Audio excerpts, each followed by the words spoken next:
Inselmilkom eżis telespettaturi ta' One din il-ġimgħa se tkun titlaqqa l-Konferenza Ġenerali tal-Partit Laburista. Id-delegati infushom tal-Partit Laburista għandhom responsabilità fuq spallejhom kif se jkunu huma li se jkunu qed janżlu id-Deputat Mexxej għall-affarijiet tal-Parlament tal-Partit Laburista, kariga li ġiet vakanti minn Louis Grech.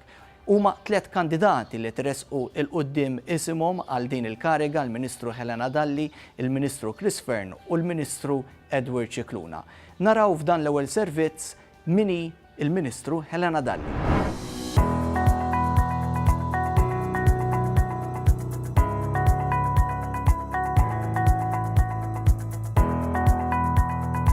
Fil-fatt, meta kont qed nitkellem ma' delegati, hekk irrealizzajt, kont qed ngħidilhom meta kont żagħżugħa, meta kont studenta, meta iżżewwiġt, meta kelli tfal, il-ħajja tinbidel sewwa, però xi ħaġa komuni illi kien hemm f'dawn il-fażijiet kollha ta' ħajti huwa l-Partit Laburista illi huwa kostanti li dejjem kien hemmhekk fil-ħajja tiegħi.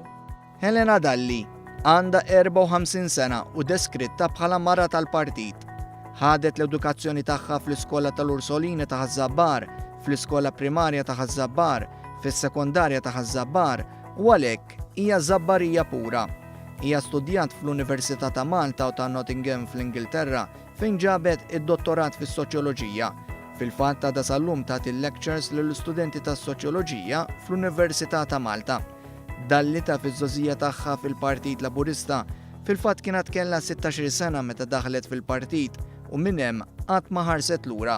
Il-track record mhux biss fil-ħajja parlamentari tiegħi imma anke fil-ħajja tal-partit. Jiena dħalt fil-partit meta kelli 16-il sena, kont fiż-żgħażagħ, kont fil-kumitati lokali, kont fin-nisa, kont inkun eletta fl-esekuttiv nazzjonali wkoll, allura tlajt skaluna fil-partit. Allura jiena nista' nifhem lid-delegati, nista' nifhem il-livelli kollha tal-partit għax kont fil-livelli kollha. Il-Ministru Helena Dalli ġiet eletta fil-Parlament tal-ewwel darba fl-1996 u anki nħatret bħala segretarju parlamentari fil-Gvern tal-Frezzant. Helena Dalli nħatret Ministru għad-Dialogu Soċjali, Drittijiet Ċivili u Drittijiet tal-Konsumatur fil-leġislatura li għaddiet u mal-ewwel ħallit il-marka tagħha permezz ta' liġijiet u miżuri importanti li se jibqgħu imnaqxin fl-istorja ta' dan il-pajjiż. Kien hemm diversi liġijiet, pereżempju għandi għal-qalbi ħafna li wara ħafna u ħafna dialogu ma' min iħaddem u mal-unions irnexxieli nasal biex nollu il-paga minima li kienet ilha matola għal 27 sena u li wasalna biex ollejna din il-paga. Però kuntenta iżjed minn dik illi għamilna kummissjoni illi ħatkun qiegħda tevalwa is-sitwazzjoni soċjali u ekonomika li jkun hemm fil-pajjiż u tirrapporta lill-Prim Ministru biex hekk kif ikun hemm indikazzjoni li min qiegħed bil-paga minima ma jistax jgħix ħajja diċenti, hemmhekk terġa' tola il-paga minima. Ġifieri żgur mhux ħajgħaddu 27 sena oħra biex din il-paga minima tiżdied.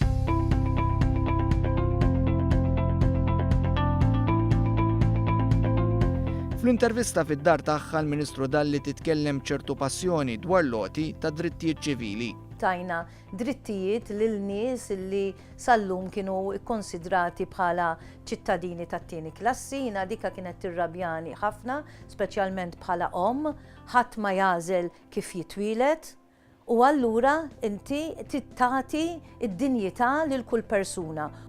L-għajnejn żoroq tal-Ministru Dalli komplu joħorġu meta ngħidula x'tiftakar mill-lejla tal-14 ta' April tal-2014. Dakinhar pajjiżna qabad it-triq biex ikompli jsaħħaħ id-destin tiegħu, pajjiż ħieles għal kulħadd, irrispettivament mill-orjentazzjoni sesswali ta' kull wieħed u waħda minnha.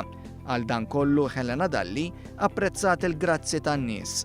Ħafna drabi fil-politika ikun hemm nies li jgħidulek grazzi, però xi kultant din li tgħid grazzi da ma nistennijiex fis-sens li dak huwa x-xogħol tagħna, però mbagħad meta tara pjazza mimlija nies, ġiet hemmhekk tgħidlek grazzi ma tistax ma tifraħ. Xu kien tħoss ferħ illi dak illi qed taħdem għalih qed jiġi apprezzat u qed iġib dik il-bidla tant li xtaqu dawn nies fil-ħajja tagħhom. Brabta mill-iżviluppi floti ta' drittijiet ċivili, il-Ministru Helena Dalli kienet anke rebħet il-premju ta' Hero of the Year.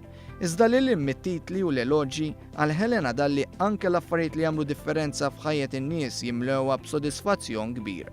Ma' Helena Dalli ndlonkna ilbu s-suġġett dwar ħidmieta fil-Partit Laburista anki fi żminijiet diffiċli. Bħalissa qegħdin fil-glorjuż, però kien hemm id-dolorus ukoll. Jiena kont fil-partit u kont fil-Parlament meta ma konniex għaddejjin bħala partit minn żmien tajjeb. Batejna ħafna, il-laburisti batew ħafna, il-laburisti qalaw ħafna fuq wiċċhom u jien kont magħhom. Li Helena Dalli ilha taħdem għatih fil-Partit Laburista jista' jixed għalih Joe De Bonogrek, veteran u wkoll ta' ħafna għall-Partit Laburista. Niftakara li taħdem fil-partit, mhux fi żminijiet sbieħ, ta' fi żminijiet koroħ. Għax mhux dejjem kellna żminijiet sbieħ. Ma fi żminijiet koroħ, Helena kienet fuq il-front. Għax kellek ħafna nies li jiġu meta nkunu fil-glorja, issib ħafna, ma meta jkunu fil-dik ma ssib ħadd. U tispjega l-irwol li jkollu Deputat Mexxej l-affarijiet tal-Parlament, il-Ministru Helena Dalli tisħaq fuq l-esperjenza parlamentari li għandha. Hemm bżonn ukoll illi ikollok tarif tkun taf inti il-mod kif jaħdem il-Parlament, għax inti sa tkun qed tmexxi il-House Business Committee, ħad tkun qed tara tmexxi l-aġenda tal-Parlament u ħad tkun qiegħda tara illi il-Parlament jiffunzjona ħalli x-xogħol jimxi il-qoddim. U jiena naħseb illi l-esperjenza tiegħi ta' 21 sena fil-Parlament sa jgħinuni li kieku id-delegati jażluni għal din il-kariga. Importanti wkoll nara jiena li jiena mhix biss l-esperjenza fil-gvern imma għandi l-esperjenza fl-oppożizzjoni. U allura jiena ħankun nista' naraf ċertu manuvri li jistgħu jsiru mill-oppożizzjoni għal xina għamilt żmien fuq il-bankiet tal-oppożizzjoni wkoll. Miriam Spiteri De Bono, ex-speaker u bniedma li taf sew il-funzjonijiet tal-Parlament, tisħaq ukoll fuq l-esperjenza parlamentari. Helena f'dal 21 sena li ilha fil-Parlament għandha esperjenza wkoll ta' kif jimxi l-Parlament għax irridu niftakru illi min se jinħatar Deputat Mexxej se jkun il-Leader of the House. Issa, x'inhu il-Leader of the House? Il-Leader of the House fil-Kamra, fil-House Business Committee, imur bl-aġenda tal-Gvern. U x'inhi l-aġenda tal-Gvern? L-aġenda tal-Gvern hija il-manifest elettorali illi id-delegati approvaw għall-elezzjoni ġenerali. Ġifieri kollox katina. Politiku mhux biss irid jisma' lin-nies, iżda jrid jifhimhom u jifhem ir-realtajiet tagħhom. Aħna u naqraw din il-kwotazzjoni tagħha stess, Helena Dalli tajt li dan huwa essenzjali. Il-politika hija n-nies, il-ħajja tan-nies. Inti trid tkun man-nies biex tifhem dawk ir-realtajiet u tbiddilhom biex tagħmel il-liġijiet illi ħattejbilhom il-ħajja tagħhom. Il-politika hija n-nies, jekk inti m'intix man-nies ma tistax tkun fil-politika, jiena ma nistax intik soluzzjoni għal xi ħaġa li laqqas biss naf li teżisti. Elik Saliba jżid ma' dan li Helena Dalli tħoss il-karbiet tal-attivisti tal-Partit Laburista. Jiena nemmen ukoll li minħabba wkoll l-esperjenza kbira tagħha, l-esperjenza tagħha fih dan l-istrutturi tal-partit, il-Ministru Dalli kapaċi tħoss dawk il-weġġat, dawk il-karbiet ukoll u dawk il-problemi li jaffaċċjaw l-attivisti wkoll tal-Partit Laburista, d-delegati, il-membri tal-kumitati lokali tagħna, il-membri tal-ferat tagħna, għaliex hija ħadmet magħhom. Taf xi ġifieri għaliex kienet waħda minnhom u baqgħet kostantament qatt ma kienet fil-parametri tal-Partit Laburista, dejjem kienet fiċ-ċentru tal-Partit Laburista, semmi meta kienet għadha żagħżugħa. Mal-portafoll li diġà kellha l-Ministru Dalli f'din il-leġislatura ħadet ukoll dak li kien fdat fidejn Louis Grech. Tul il-Presidenza Maltija tal-Kunsill tal-Unjoni Ewropea ħadmet ma' diversi kummissarji Ewropej fosthom mal-President tal-Kummissjoni Ewropea Jean-Claude Juncker, il-President tal-Kunsill Ewropew Donald Tusk u l-President tal-Parlament Ewropew Antonio Tajani.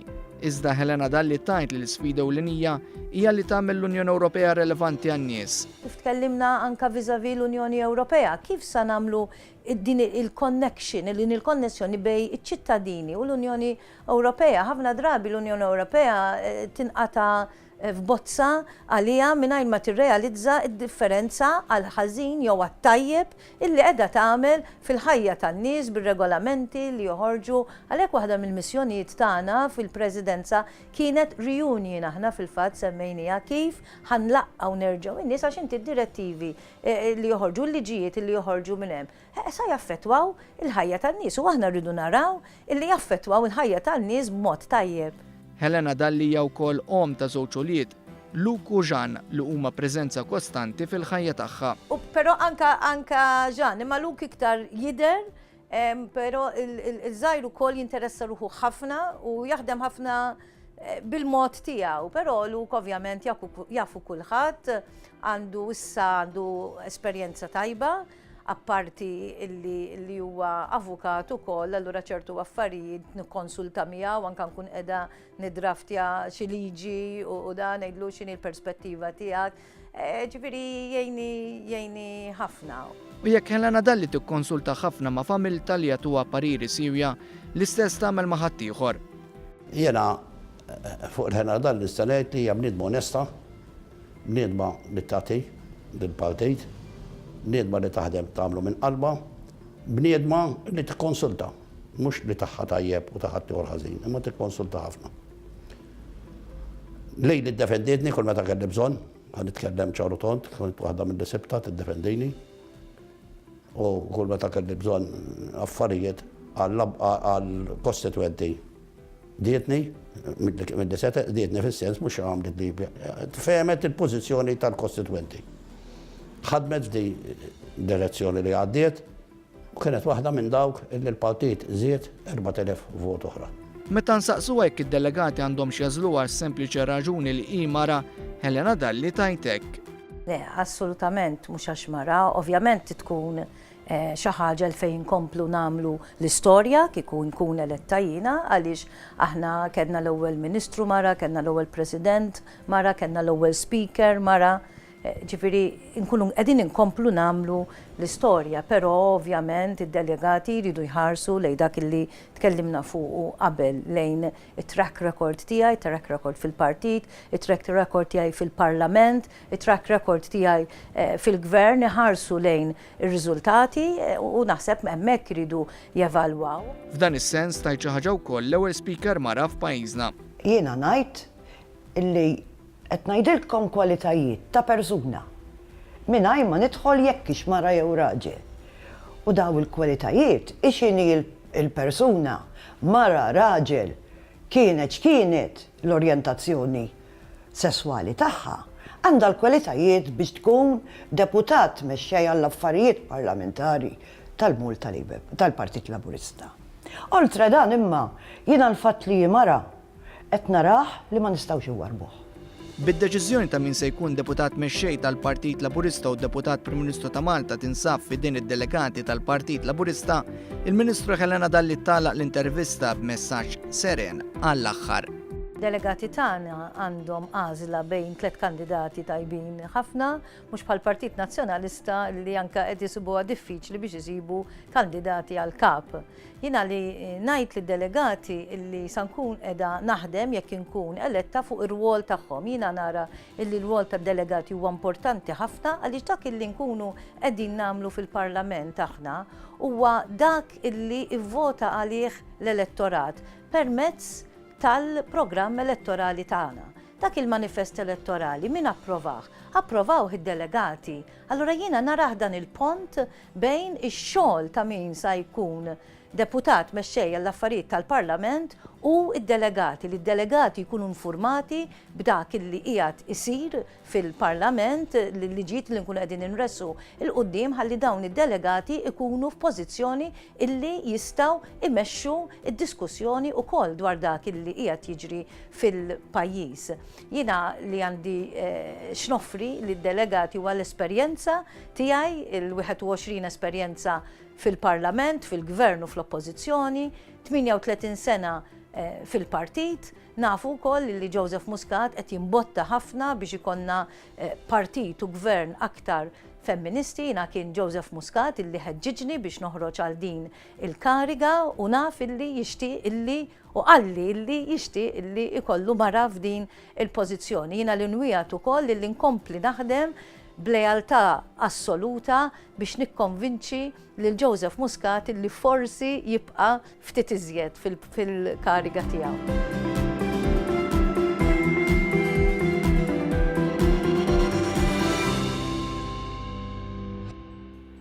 Ninsab fis-sala ewlenija hawnhekk fiċ-Ċentru Nazzjonali Laburista tal-Ħamrun, sala li ra deċiżjonijiet importanti jittieħdu mid-delegati infushom.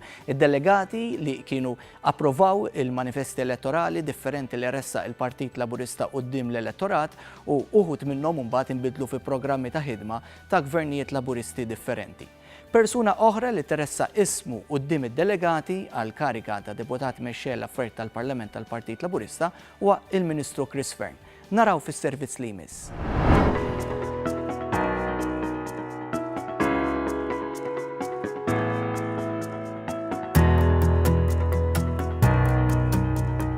Jiena nixtieq nkun parti minn dan it-tim ta' Joseph Muscat. Ġifieri jiena qiegħed npoġġi lil innifsi għal kariga ta' Deputat Prim Ministru ta' Deputat Mexxej tal-Partit Laburista biex nkun spalla ma' Joseph Muscat biex ikun parti minn dan it-tim rebbieħ ta' Joseph Muscat biex ikun parti mis-suċċess li qed jikseb Joseph Muscat fit-tmexxija tal-pajjiż. Chris Fearn għandu 54 sena, studja f'Malta u barra fosthom fir-Renju Unit u kien kururgu għat-tfal. Fil-professjoni tiegħu kiseb suċċess kbir, tant li ħadem fi sptarijiet rinomati f'Londra. Huwa kien il-moħħ wara twaqqif tal-Istitut tal-Edukazzjoni Medika.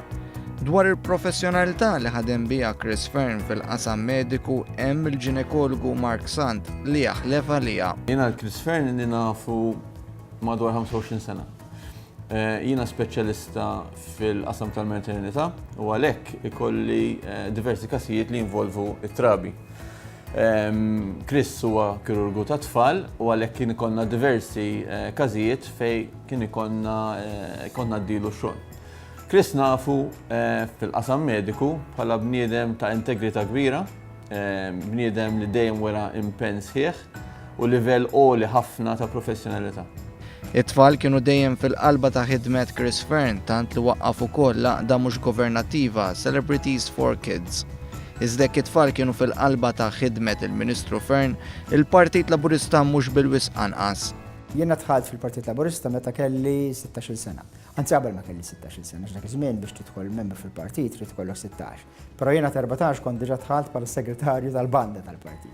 Mbagħad ta' 16 dħalt membru uffiċjali, dħalt fl-laqda żgħażagħ soċjalisti konna ngħidula dak iż-żmien, hija l-laqda il-ferra taż-żgħażagħ tal-partit, illum il-foru żgħażagħ laburisti. Kont f'dak li ngħidulu l-buro ġifieri l-eżekuttiv tal-partit tal-laqda taż-żgħażagħ, kont is-segretarju internazzjonali. Kont attiv fl-qdiet tal-istudenti fl-università, konna formajna qada li eventwalment mbagħad saret il-Pals l-Università u Sixth Form u kont ukoll is-Segretarju Ġenerali f'eżam il-Partit tal-Federazzjoni tal-Qdiet taż-Żgħażagħ Maltin. Kont eventwalment anke fl-eżekuttiv tal-partit, kont attiv ukoll fis-sezzjoni ta' ħalaxa, għax minn ħalaxa oriġinarjament. U dana kollu kien żmien importanti għalija għax formajt ruħi fil-partit, fil-partit nafu inside out, naf ħafna nies tal-partit ukoll. U mbagħad kif qed inti fl-2008 meta kont tlifna l-elezzjoni tal-2008, ma kienx ħaġa esperjenza sabiħa dik. U Joseph Muscat kien iddeċida li joħroġ għal-leadership tal-partit, kien talabni biex nendorsjaha biex nkun miegħu anke f'dik il-kampanja, fil-fatt ħaġa li jiena kont għamilt. U wara li Joseph sar leader, mbagħad ħriġ tal-elezzjoni tlajt mal-ewwel darba u eventwalment sirt Ministru llum issa qiegħed nagħmel dal-pass biex nkun aktar biex ta' Joseph nkun spalla ma spalla miegħu biex nkomplu nagħmlu ġid tal-partit u għall-pajjiż.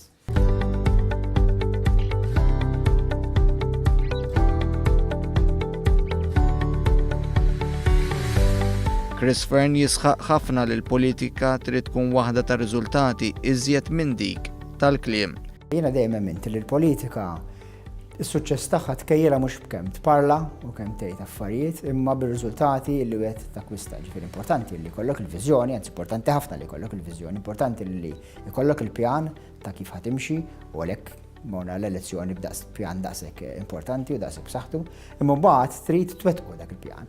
U jiena il-ħajja tiegħi mdorri li dak li ngħid li ħanagħmel nagħmlu bħala kirurgu bil-forsi jekk rid nagħmel, ġifieri jekk ngħid li ħanagħmel operazzjoni irrid nagħmilha.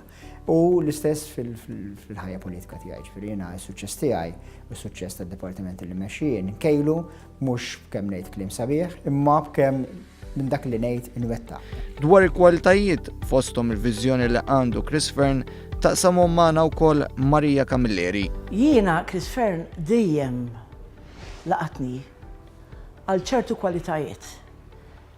L-intelligenza, il-komunikazzjoni, li nħoss li hija importanti ħafna, il-ħidma, illi wettaq u għad irid iwettaq, kif ukoll anki il-viżjoni. Bla dubju, Chris Fern huwa marbut ħafna mas-settur tas-saħħa, settur li f'dawn l-aħħar snin mhux biss qam fuq saqajh iżda kiber sew fl-interess taċ-ċittadini ta' dan il-pajjiż. Il-ġinekologu Mark Sant li ħadem il-qrib mal-Ministru Fern jgħid li l-qasam tas-saħħa evolvaw minkejja l-isfidi, il-Ministru tas-Saħħa rnexxielu idawwar ir-rotta għall-aħjar. Ministeru tas-Saħħa huwa Ministeru li għandu sfidi kbar. Mhuwiex wieħed minn dawk il-ministeri kif naqblu jgħidulu caretaker fejn inti l-affarijiet jibqgħu jimxu b'mod ħafif. Imma anzi huwa wieħed li involvi impenn kbir għax dejjem jiġi ppreżentat bis-sfidi ġodda. Il-Ministeru tas-Saħħa huwa wieħed li qed jevolvi ħin kollu, mediċini ġodda, tekniċi ġodda, sfidi kbar.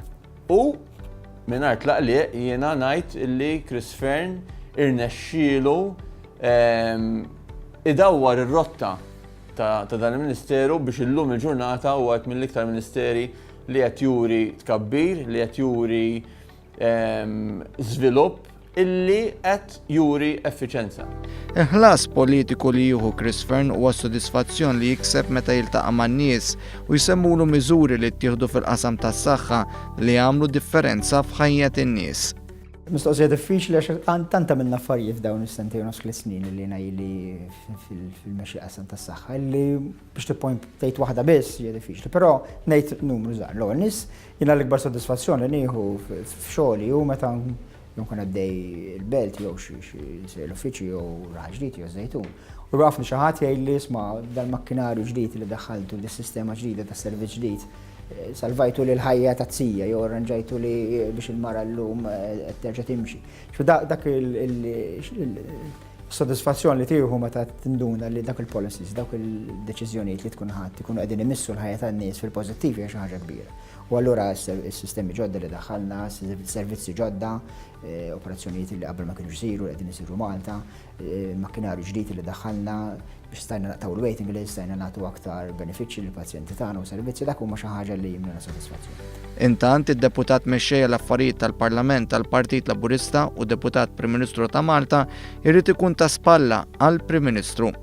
Il-Partit Laburista u l-Gvern verament jinsabu fl-aqwa żmien u għalhekk nemmen li għandna ħafna għażla anke dawn it-tliet kontestanti li ser ikunu qegħdin jikkontestaw għal din il-kariga tant importanti. Però jien nemmen li iva bl-għażla ta' Chris Fern li n-nies jażlu d-delegati jażlu l-Chris Fern ikunu qegħdin jagħtu spalla importanti lill-Prim Ministru Joseph Muscat u l-aqwa żmien ta' pajjiżna, l-aqwa żmien għall-Partit Laburista bl-għażla ta' Chris Fern nemmen li hija importanti u ser tkun garanzija għal suċċess akbar li aħna qed ingawdu flimkien. Fl-intervista fid-dar tiegħu lil Chris Fern nistaqsuh x'għandu bżonn ikollu politiku u jsostni l-umanità trid tkun dejjem hemm. Vera li fil-politika trid trabbi oxra li ma toxtieħu għalik jkollu ħaġa li jgħidulek, però trid tibqa' uman ukoll. Dik hija ħaġa importanti ħafna.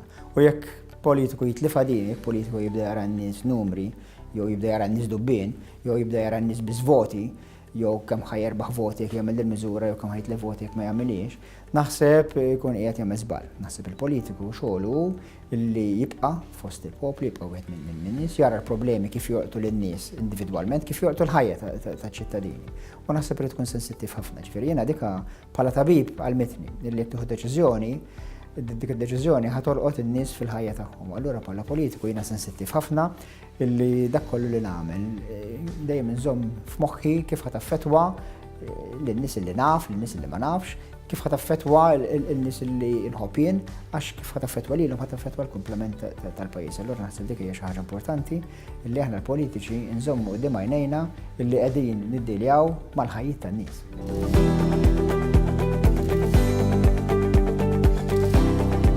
Chris Fern huwa wkoll riflessjoni ta' ommu u missieru. Missieru rawwen fih kwalitajiet importanti kif tispjega sewwa Marija Camilleri. Jiena ħdimt mal-ġenituri ta' Chris Fern. Sirt naf il-missieru għaliex missieru Frederick kien id-direttur ġenerali fi żmien f'perjodu li jiena kont qiegħda naħdem fil-qasam edukattiv. U niftakar id-disciplina li kellu missieru, id-determinazzjoni li kellu. U meta nħares lej Chris Fern, nilmaħ dawn il-kwalitajiet illi kellu missieru, jew li għandu missieru, u narhom ukoll fi Chris Fern. Iżdek missieru kien il-bastun, fommu Chris Fern wiret kwalità tant importanti f'ħajjed bniedem. Fi Chris Fern nilmaħ iċ-ċjubija ta' ommu. Għaliex bħalma ommu hija mara b'qalb ta' deb illi dejjem ħarset biex tajn lil min jinsab fil-bżonn, hekk ukoll nilmaħ din il-kwalità fi Chris Fern. Dawn l-istess kwalitajiet li titkellem fuqhom Marija Camilleri jelenka lihom Chris Fern li semmu wkoll l-appoġġ totali li dejjem igawdi minn dawk l-aktar qrib tiegħu fosthom minn martu u wliedu. Il-ġenituri tiegħi iva, l-mama u l-papa tiegħi tnejn huma attivi ħafna, tnejn huma enerġetiċi ħafna, tnejn għandhom qalb tad-deb u speċjalment il-papa għandu disċiplina ħafna soda u valuri li jiena dawka nislu fija u allura għad ninsibhom ta' gwida kontinwa fix-xogħol tiegħi. U l-mara u tfalet u ħafna support. Ħen id-diskuti ovvjament magħhom. Importanti, fil-politika importanti li kollok il-familja li tissapportijak. Mhux biss momenti li huma sbieħ, li tieħu pjaċir taqsamhom magħhom. Imma kritikawna ħafna snejlek, imma anke f'mumenti li huma diffiċli, jew meta kollok problemi, illi allura tajjeb illi tiġi dar u tiftaħ qalbek anke ma' xi ħadd li jista' jifhmek. Il-mara u tfal u kal-ġenituri tiegħi, l-ikbar kritiċi tiegħi, jiġifieri meta nagħmel xi ħaġa li ma tkunx 100% ma dak li jaqblu huma l-ewwel nies li jgħiduli. U napprezza għax ġieli jkollhom raġun. U fejn ħadd ieħor forsi jiddejjaq jgħidilek biex ma jidhirx ikraħ, il-familja tiegħek għax iħobbuk ħajdulek il-verità. U allura jiena il-parir tagħhom nieħdu ħafna. Chris Fern huwa sportiv ukoll. Lab il-volleyball u anke għadef fir-regatta. Għalih l-isport jagħtih stamina meħtieġa biex ikompli mix il-qudiem fil-politika. Jiena kull filgħodu mill-inqas 4 darbiet fil-ġimgħa mmur il-ġim. Ġifieri jiena filgħodu nqum nirrispondi l-emails u nara il-gazzetti online, l-ewwel ħaġa jkunu naħseb xi 5:30 ta' filgħodu. U mbagħad fis-7:30 nkun il-ġim. Nagħmel sija ġim u fid-9:15 nkun lura nkun l-uffiċċju nibqa' ġeneralment sal-10-11 ta' billejl. Imma dik is-sija ta' filgħodu tagħmel li ħafna ġid u naħseb importanti ħafna illi għamilt ħajti kollha jien ġifieri kif qed tgħid inti kont nilgħab sports kompetittiv. L-isport mhux biss iżommok fit, imma l-isport apparti anke jtik is-saħħa mentali. Jalmek kif tkun kif tiraġixxi ma' nies oħrajn, kif tkun parti minn tim, kultant kif tittaċċetta t-telf għax inti li terbaħ huwa faċli li taċċetta r-rebħa, imma turi kemm inti raġel kultant meta titlef u kif taċċetta t-telfa. Ġifieri l-isport fih ħafna affarijiet sbieħ. Għall-Ministru Chris Fern hemm numru ta' affarijiet li jtuħ ferħ matul il-karriera politika, minn ċelebrazzjonijiet fis-sala tal-voti għal politika li tara d-dawl tax-xemx wara tfassil bir-reqqa u li tibda tħalli riżultati fis-soċjetà. Hemm żewġ tipi ta' esperjenzi sbieħ. Hemm l-esperjenza li tkun fil-counting hall u jarbaħ il-partit tiegħek dawk il-6 minuti kważi ta' estasija u ma xaġa tibqa' tiftakar għal ħajtek. U nawgura li konna ħafna iżjed minnhom daw il-momenti żbieħ. Però bagħad hemm il-momenti ta' sodisfazzjon li xogħol tibda tara xogħol li inti tkun ħlomt fuqu flimkien ma' leader tal-partit u tkun iddiskutejtu anke mal-kabinet u tibda tarhom iseħħu, tibda tara proġetti li inti kienu ġo moħħok imbagħad jibdu jiżviluppaw, tara nies qegħdin jieħdu l-frott tagħhom, tibda tara l-policies li daħħalti taħallu l-frott u tara li n-numri telgħin favorik u tara li l-ħajja ta' nies qed tinbidel għall-aħjar. Ġifier dawn huma mumenti sbieħ ħafna meta inti tirrealizza li xi ħaġa li kienet ħolma u li forsi anke tkun ilek toħolhom snin qabel ma tħalt fil-politika għax li tabib 30 sena u allura fil-qasam tas-saħħa dejjem kelli l-idea tiegħi ta' nixtieq nara illi issa jgħid sitwazzjoni li dakka bid-deċiżjonijiet tiegħi isiru hija xi ħaġa ta' sodisfazzjon kbira. Finalment l-appell ta' Chris Ferna d-delegati li jridu jażlu min se jkun deputat Mexxej huwa wieħed ċar jisħaq fuq il-lejaltà, il-kompetenza u l-enerġija. Jiena ċert li d-delegati nis għandhom għażla bejn tlieta min nies li tlieta li huma validi, ġifieri ċert li d-delegati ħajamlu dik l-għażla li ħossu li hija l-aħjar għall-partit u li hija l-aħjar għall-pajjiż. Jiena noqgħod fuq id-deċiżjoni ta' delegati u jkun min ikun id-deputat Mexxej, jiena l-lejaltà tiegħu u l-lejaltà lejn il-Prim Ministru ma jkunux fl-ebda ħin taħt xi forma ta' mistoqsija, ġifieri jiena nkun lejali lejn kull min ikun qiegħed imexxi l-partit, bħalma jien lejali dejjem kont lejn Joseph Muscat u ħanibqa' dejjem. Naħseb il-kwalitajiet li qegħdin ifittxu delegati huma l-ewwel nies il-lejaltà lejn il-Prim Ministru, lejn il-partit u lejn il-pajjiż. Il-kompetenza naturalment għax dan huwa rwol li għandu ċertu importanza u l-enerġija, naħseb l-enerġija li aħna għandna dal-programm vast elettorali li rridu nwettqu fi żmien relattivament qasir, 5 snin forsi mhumiex żmien qasir, imma meta tara l-affarijiet li għedna li ħanamlu u li għandna pjanati li ħanamlu, irrid ikollok enerġija kbira biex tkun tista' tmexxihom il qudiem. U wkoll is-serjetà u l-integrità. Naħseb li hija importanti illi speċjalment fl-ambitu li għaddejna minnu dawn l-aħħar snin illi l-mexxejja tagħna jkunu above all suspicion li ħajkun hemm xi ħaġa li tista' tambarazza jew il-Prim Ministru jew il-Partit.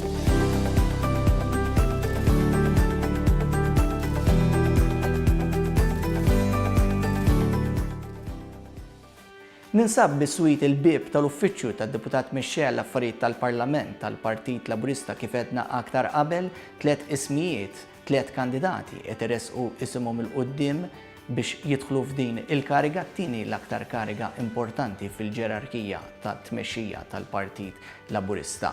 It-tielet persuna huwa il-Ministru Edward Scicluna. Naraw fis-servizz li jmiss.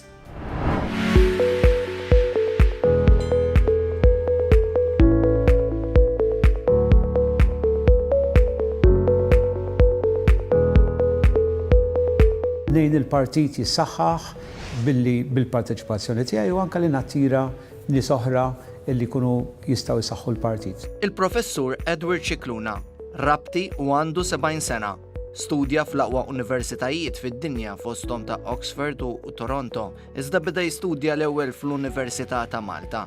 Huwa kien jipprometti sa minn età żgħira kif jixed min kien jagħtih il-lectures fl-università. Jien kont nagħlmu l-Edward Scicluna u wieħed mhux l-aħjar, wieħed mill-aħjar studenti li fi 33 sena għaddew minn taħt idejja biex niftehmu.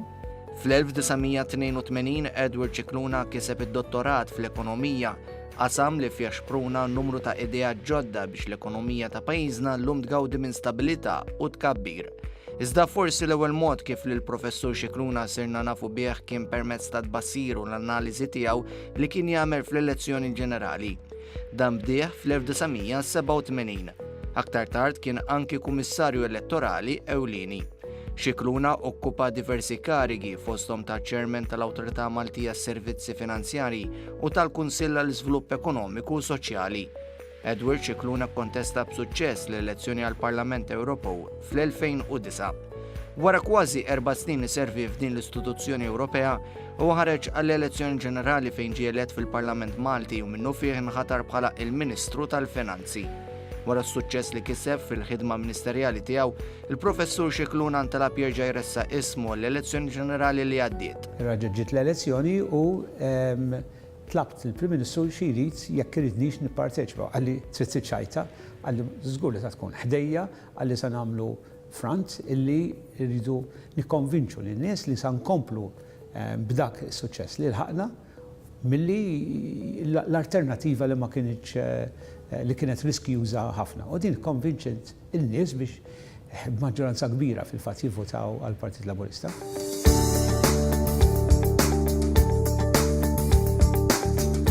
Sens ta' gburija iżda umli quddiem il-privileġġ li kellu sa issa biex iservi lil pajjiżna, il-Ministru Edward Cicluna jitkellem dwar kisba importanti li pajjiżna kien ilu ma jikseb għal għexieren ta' snin.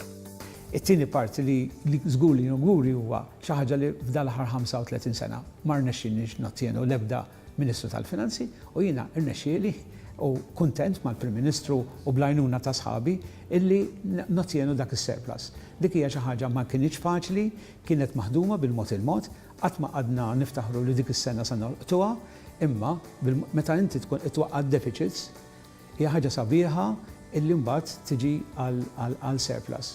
Da jfisser għall-inqas għall-ġenerazzjoni futuri maħniex se nżidu mad-dejn, maħniex se nżidu illi inti dejjem tissellef. Għaliex id-dejn huwa pis. Jiena biex nagħti spjegazzjoni qasira, kull sena, mit-taxxi li ndaħħal mill-bwiet tan-nies 220 miljun inwarrabhom. Immaġinaw 220 pensjonijiet, pilloli, affarijiet, min jaf kemm nista' nagħmel affarijiet bihom, inwarrabhom biex inħallas l-imax fuq id-dejn.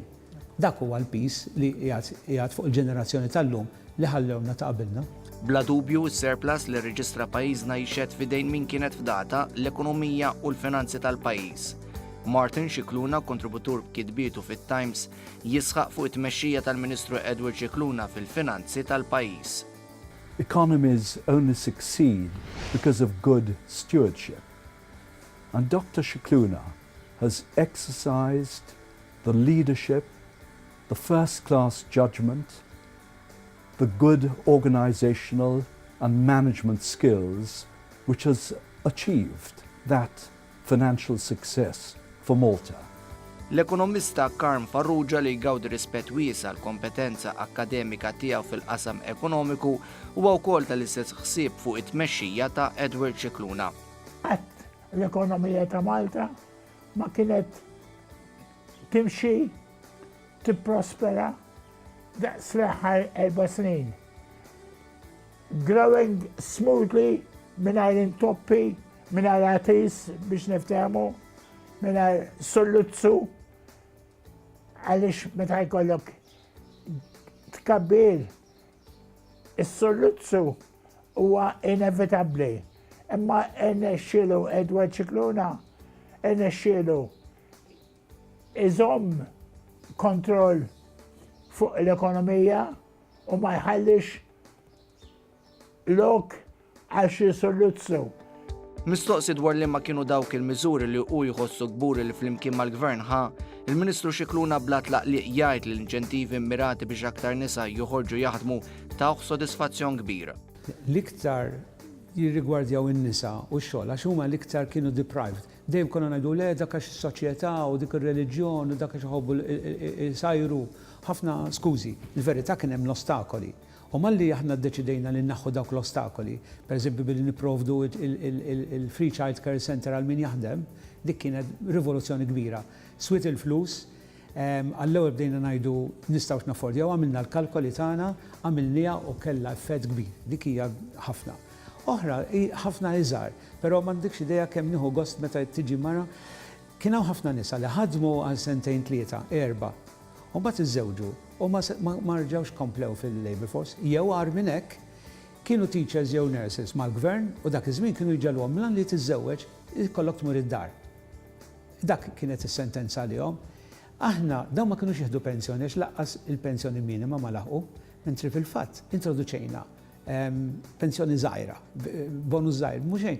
Imma l-fatt li rikonoxxejnihom dawn il-11,000 mara m'għandikx idea wiċċhom kif xal u kemm jirringrazzjawni. Ma ta' xejn speċjali, imma kultant affarijiet żgħar jagħtuk sodisfazzjon kbir. Dawn huma l-affarijiet li jituni ħafna sodisfazzjon. Dan huwa il-ħlas li nieħu tax-xogħol li nagħmel fil-Ministeru tiegħi. Il-Ministru Scicluna li għandu profil għoli anke fuq livell internazzjonali ippreżida l-Kunsill Ekonomiku Finanzjarju tal-Unjoni Ewropea l-ECOFIN waqt li pajjiżna kien fit-tmum tal-Presidenza tal-Kunsill tal-Unjoni Ewropea. The Maltese presidency is very well organized, very well managed. My friend Edward Scicluna is doing things marvelously as far as the ECOFIN is going. We can count on the very strong and also tranquil presidency of Edward Scicluna. Budget wieħed wara l-ieħor li ressaq għajjem preċedent li qatt ma rajna qabel fil-politika. Dak li kull sena ressaq budget mimli miżuri pożittivi li fil-passat konna naraw ftit minnhom lejlet l-elezzjoni bħala loqma biex il-gvern jidher sabiħ mal-poplu. Immorru fuq ras il-għajnu lil Edward Scicluna niddiskutu miegħu dak li qed jaspira għalih. Iktar ma tajn li jiena rrida li tajn lill-Prim Ministru u l-Partit.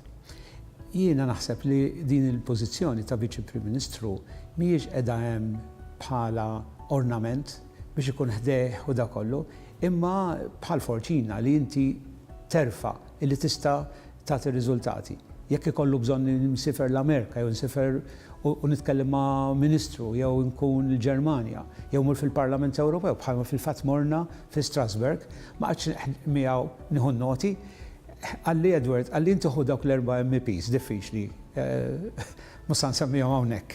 U jien nieħu 4 oħra, ħalli qabel ma nitkellem ikunu diġà naraw daqsxejn il-feedback. Dak it-tip li inti terfa, li inti tista' issaħħaħ il-partit, issaħħaħ lill-gvern meta jkollu bżonnok. Dak huwa l-importanti, però fl-istess ħin inti qiegħed fidil illi taqdi u mhux tipprova tieħu dik qiegħed bajnek il-ħin kollu lest li taħtaf dik il-pożizzjoni. Jien m'għandix l-ebda ambizzjoni li nkun Prim Ministru u lanqas kummissarju xejn. Ġifieri qiegħed hemm jien naħseb illi fil-pożizzjoni li kien hemm Lewis Gregg. Issa qed jitlob li nikkontesta jekk ikun hemm il-fiduċja nitlajna inkun nista' nieħu dik il-pożizzjoni. Dwar il-kwalitajiet li għandu jkollu Deputat Mexxej u Deputat Prim Ministru, Martin Scicluna jgħid li l-Professur Scicluna għandu dawn il-kwalitajiet biex ibih. I would suggest that these are the qualities that the deputy leadership, the deputy prime ministership of Malta requires.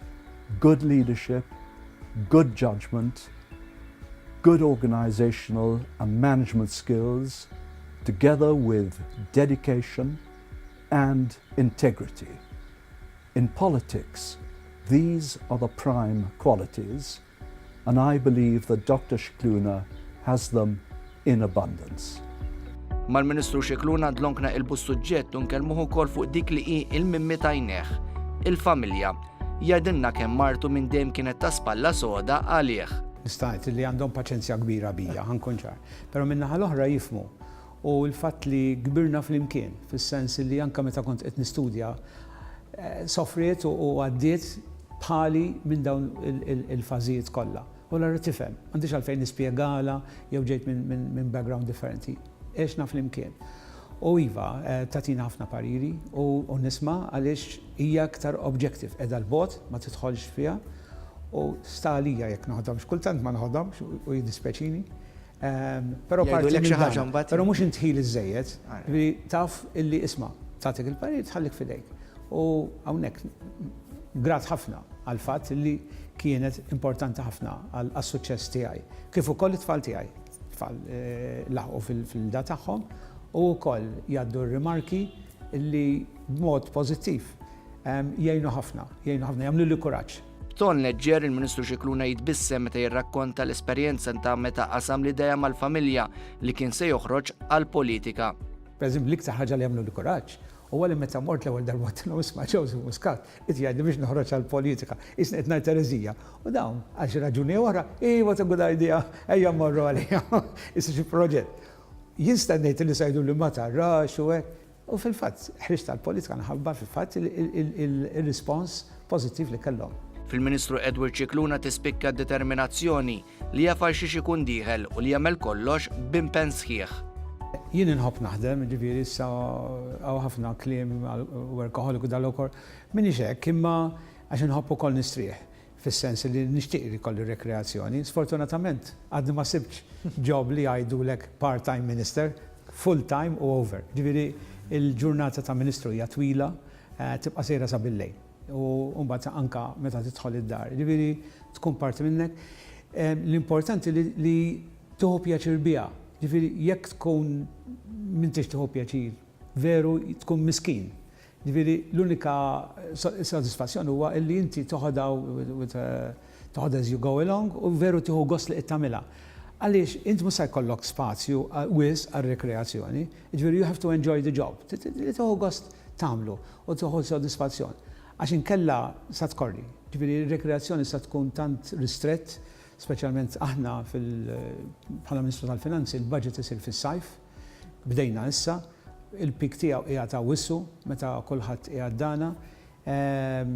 Però jiena dejjem għad, la tidħol għaliha issa titkompli tagħmilha. Ġifieri jekk trid waqaft, jien stajt waqaft, il-ħadd li dana u waqaft hemmhekk. Imma l-allura sa nerġa' nidħolha 5 snin, hemmhekk ma noqgħodx nħares lura, ngħid la tħalt għaliha naf x'in nagħmel u naħdem. Ġifieri mhux noqgħod ingerger mix-xogħol.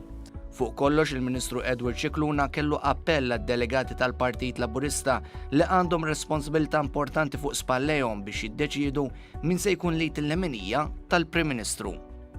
L-ewwel nett għandhom jażlu l-aħjar fis-sens li offrut.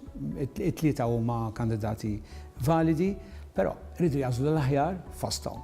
U sta għalihom biex jiddeċiedu. Xi ħadd li les li jerfa', xi ħadd li għandu l-esperjenza Ewropea, xi ħadd li jista' jmur fil-Parlament ma' gvernijiet, Washington, wherever, ma' rating agencies li jikkonvinċihom, ma' l-kommissarji dik il-konfidenza illi les li ġor.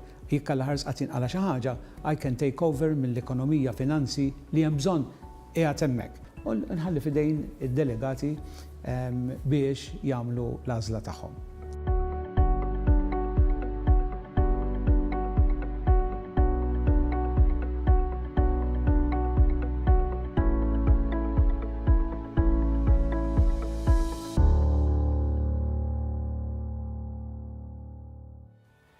Bekk sirna nafu aktar mill-viċin it-tliet kontestanti għal din il-kariga ta' Deputat Mexxej l-affarijiet tal-Parlament tal-Partit Laburista. Id-deċiżjoni issa fidejn id-delegati nhar il-ġimgħa 14 ta' Lulju se tkun id-deċiżjoni bejn min se jkun id-Deputat Mexxej l-affarijiet tal-Parlament tal-Partit Laburista kemm il-darba l-ebda kandidat ma jikseb il-50% tal-voti mixħuta imbagħad ikun hemm elezzjoni oħra li tittieħed l-għada s-sibt 15 ta' Lulju. Hawnhekk nawgura it-tliet kandidati filwaqt li nirringrazzja lil kap tat-taqsima tal-aħbarijiet ta' One Alexander Balza, nirringrazzja lil camera persons li b'xi mod kienu involuti fil-ġbit ta' din il-produzzjoni filwaqt li ħari speċjali tmur ukoll għal Jonathan Gallia tal-muntaġġ eċċellenti ta' tliet servizzi li wassanilkom. Nirringrazzja lilkom ukoll eżis telespettaturi ta' One. Tislijiet.